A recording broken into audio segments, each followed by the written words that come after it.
जैसे जयमल जी निष्ठापूर्वक ठाकुर सेवा करते थे, सेवा में विघ्न न पड़ जाए इसलिए उन्होंने नियम लागू कर दिया था, जिस समय मैं सेवा में जाऊंगा उस समय किसी ने किसी भी तरह की सूचना दी तो उसे जान से मार दिया जाएगा। 4 घंटा वो ऐसी सेवा करते थे कि कोई भी उनको सूचना भी नहीं दे सकता था, इतनी सेवा में संलग्नता। अब जहां प्रवेश हुए ठाकुर जी का पट बंद किया और स्नान श्रृंगार 4 घंटे पूरी तन्मयता पूर्वक सेवा करते, साष्टांग दंडवत करते और जब बाहर निकलते तब कोई बात कर सकता था। ये माडोर एक राजा, माडोर का राजा था, उनका भाई था, उसके मन में आया कि 4 घंटे कोई सूचना दे नहीं सकता और 4 घंटे में हम विजय प्राप्त कर लेते हैं, तो उसने आसोपास जो है जयमल जी की राजधानी को घेर लिया। अब जब ये सूचना पहुंची तो अब किसी की हिम्मत नहीं कि सेवा में वो है और जाए, क्योंकि मार डाला जाएगा। तो सबने कि युद्ध करने में तो हम समर्थ है, पर बिना राज आज्ञा के युद्ध कैसे प्रारंभ हो। और जयमल जी का नियम था 4 घंटे कोई सूचना नहीं दे सकता, नहीं तो मारा जाएगा। तो ये हुआ, राजमाता से प्रार्थना की कि आपको नहीं मारेंगे, जो जयमल जी की माँ थी, आप जाके केवल आज्ञा भर ले आओ। तो वो गए और उन्होंने कहा शत्रु पक्ष ने चारों तरफ से राजधानी को घेर लिया है, आप आज्ञा दीजिए क्या किया जाए।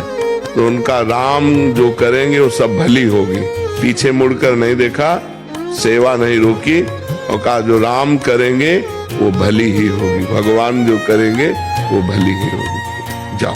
वो वापस चली गई, तो आज्ञा तो हुई नहीं। तो भगवान ने जब देखा कि मेरे आश्रित इतना मेरी सेवा में संलग्नता, तो स्वयं भगवान राजपूत सिपाही का वेश धर करके जयमल जी के घोड़े पर चढ़े और जाकर के युद्ध किया, सबको मूर्छित कर दिया, घायल कर दिया, मारा एक को भी नहीं, सब मूर्छित हो गए बाणों की वर्षा से सब।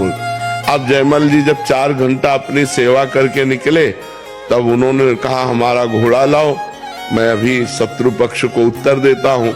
तो घोड़ा हाँफ रहा था और पसीना से लथपथ था, तो उनका ऐसा लग रहा है ये तो बहुत युद्ध करके आ रहा है, ये घोड़ा हाँफ क्यों रहा है हमारा। किसी ने कहा इसका तो कोई पता नहीं, पसीना पसीना घोड़ा। तो दूसरा घोड़ा, राज घोड़े तो बहुत होते, दूसरा घोड़ा मंगाया और जब वहां गए तो सब मूर्छित पड़े। तो जो शत्रु पक्ष का राजा था उसको चेतना दिलाई, जो ही चेतना दिलाई सो जयमल जी के हाथ जोड़ के कहा मुझे एक बार उस सैनिक के दर्शन करा दो, जो आपका एक सिपाही आया इतना बलवान कि सबको मूर्छित कर गया, मारा किसी को नहीं, और हमको तो बाणों से भी घायल किया और अपने नेत्रों से भी घायल किया।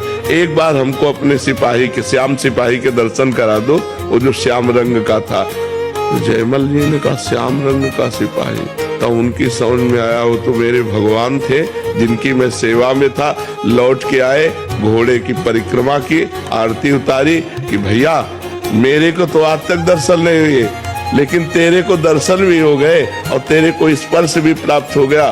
बार बार घोड़े का आलिंगन किया, घोड़े की आरती उतारी, घोड़े की दंडवत की।